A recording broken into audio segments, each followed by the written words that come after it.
കലാശക്കൊട്ട് വേണ്ടെന്നു വെച്ചത് ചാരിറ്റി പ്രവർത്തനത്തിനെന്ന് കാപ്പൻ. ആദ്യം കിഴതടിയൂർ ബാങ്കിൽ നിന്നും അടിച്ചുമാറ്റിയ പണം തിരിച്ചടയ്ക്കുകയെന്ന് പൊതുജനം. അവസാന ലാപ്പിൽ കുതിച്ച് ജോസ് കെ മാണിയും കിതച്ച് കാപ്പനും.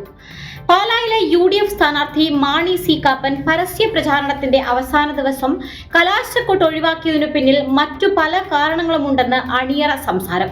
പാലായിൽ കോൺഗ്രസുകാരും കാപ്പനുമായുള്ള ഭിന്നത ഏതാണ്ട് മറ നീക്കി പുറത്തു വന്നിരിക്കുകയാണ്.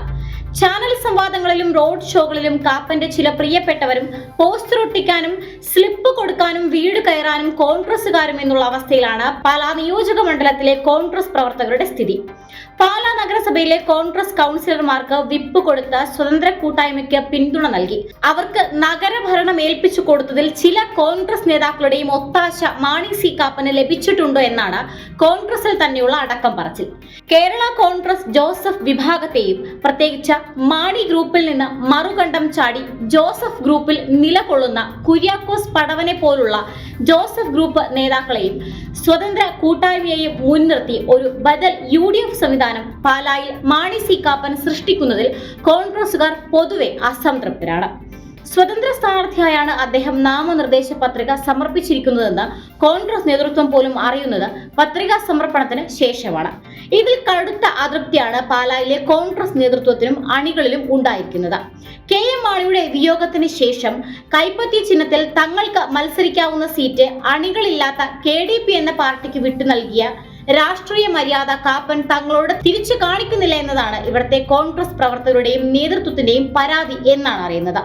കൊട്ടിക്കലാശത്തിന് തുക ജീവകാരുണ്യ പ്രവർത്തനത്തിനായി നൽകുമെന്ന പ്രഖ്യാപനം വന്നതോടെ ആ പണം കിഴതടിയൂർ ബാങ്കിൽ നിന്ന് എടുത്ത ലോൺ തുകയിൽ തിരിച്ചടച്ചുകൂടെ എന്ന ചോദ്യം വ്യാപകമായി ഉയർന്നിരിക്കുന്നത് കാപ്പന് തിരിച്ചടിയായി മാറിയിരിക്കുകയാണ്.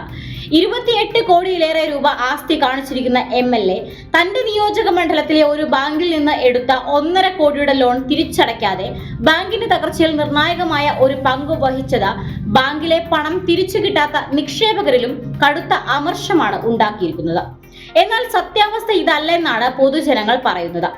അടുത്തുള്ള മണ്ഡലങ്ങളിലെ എല്ലാ പ്രകടന തൊഴിലാളികളെയും ഷോൺ ജോർജ് വാടകയ്ക്കെടുത്തതിനാൽ കാപ്പന് പ്രകടനം നയിക്കാൻ ആളെ കിട്ടിയില്ല.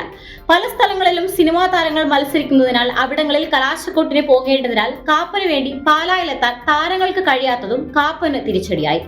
ഈ അവസ്ഥ പൊതുജനങ്ങളിൽ നിന്നും മറച്ചു പിടിക്കുന്നതിനാണ് കലാശക്കൊട്ടില്ലെന്നും കലാശക്കൊട്ടിന് വരുന്നവർ മദ്യം കഴിച്ച് കൂത്താടുമെന്നും പറഞ്ഞ് തടി തപ്പിയത്. എന്തായാലും കാപ്പനെതിരായുള്ള കിഴതടിയൂർ ബാങ്കിലെ നിക്ഷേപകരുടെ സമരം വരും ദിവസങ്ങളിൽ ശക്തമാകുമെന്നാണ് ലഭിക്കുന്ന വിവരം.